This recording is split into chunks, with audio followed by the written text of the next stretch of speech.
Big updates on the ZX14 Supercharger kit, really progressing well with this. Supercharger position is defined, belt run's defined. 3D printed alternator case is perfect, so we know exactly what to do as far as manufacturing the aluminium version. So that will be going out for manufacture very shortly.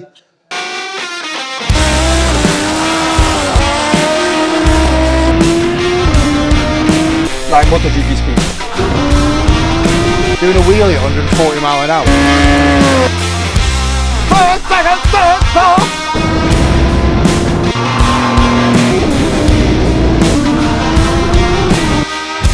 That is so fast, isn't it?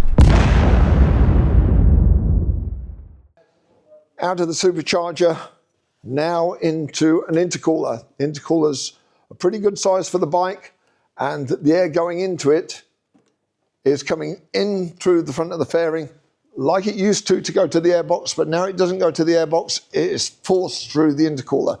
So we're really pushing a lot of dedicated cool air into that intercooler. Out of the intercooler, we're coming along here and into the frame. The frame's the airbox, which is now the plenum chamber. We've sealed off all the holes in the plenum chamber, and all the air now has to go into the engine. So soon we'll be manufacturing everything as a prototype, and then we'll be firing it up and making horsepower. So you've seen what's underneath the ZX14 Supercharger kit.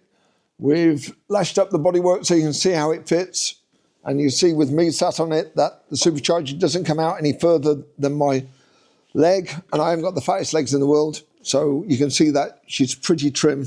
She's sticking out about inch and a quarter further than the fairing at the top here.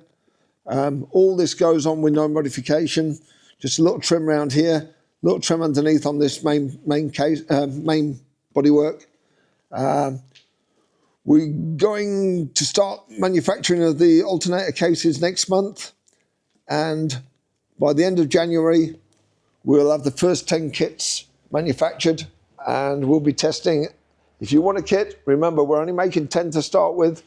Just put your name down, put a deposit down, and you can have one of these beautifully designed and tested and proven parts. No, that didn't work, did it? Sorry, keep going. Yeah, so if you want a Supercharger kit for your ZX, give us a shout, put a deposit down, and we'll be manufacturing the whole product very early in the new year. So, as you know, I went to the States, did the commissioning of the number 3 SuperBusa, and Steve has put it down the road, so he's had to send the bodywork back. It was only a minor scuff, a little minor excursion. It's better to have done it at a low speed than a high speed, so it won't take much to recover this. So we've got a couple of little panels to sort out, and we'll get his crash helmet finished at the same time, and it'll be back up and running. So we've got Ian's beaking back.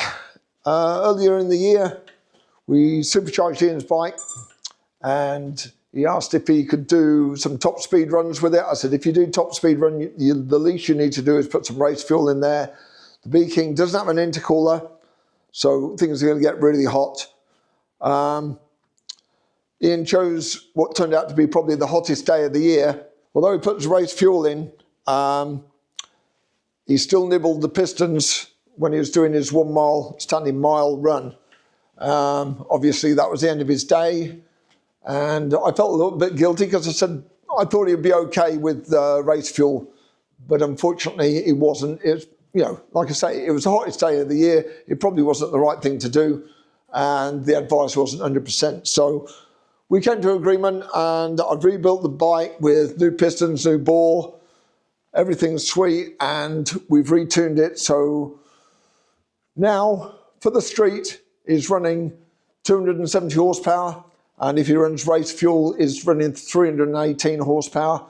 Now that's down on intercooled bikes, but it's not just down because of the lack of intercooling. It's also down to the fact that Ian's exhaust system is still quite restrictive, and that makes a big difference to peak horsepower.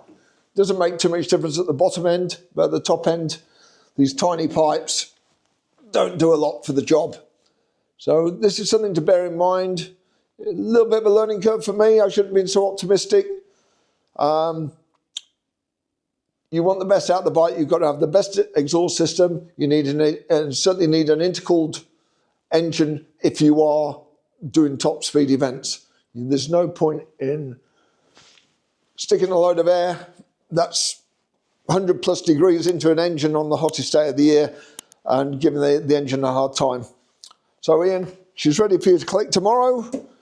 And we've got 318 horsepower on race gas and 270 plus on normal road super unleaded fuel. Should do you a good turn.